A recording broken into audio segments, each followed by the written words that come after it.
Meskipun bukan buah yang sering dinikmati, namun kedondong merupakan salah satu buah yang nikmat dijadikan rujak buah. Beberapa manfaat kesehatan yang bisa didapatkan dari mengkonsumsi buah kedondong untuk mengobati batuk, diare, dan bahkan disentri. Berikut cara membuat obat batuk dari kedondong. Pertama, ambil 2-3 buah kedondong, cuci bersih dengan air mengalir. Selanjutnya diparut. Peras dan tambahkan sedikit garam, minum 3 kali sehari sampai batuk mereda.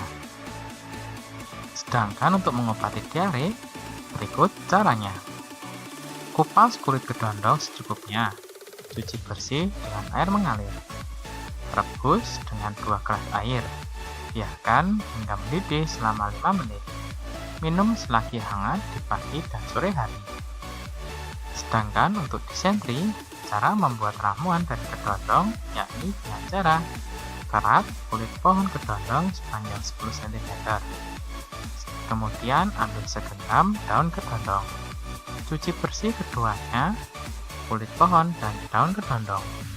Rebus dengan 2 gelas air hingga menyisakan segelas air. Minumlah 2 kali sehari hingga disentri Anda sembuh.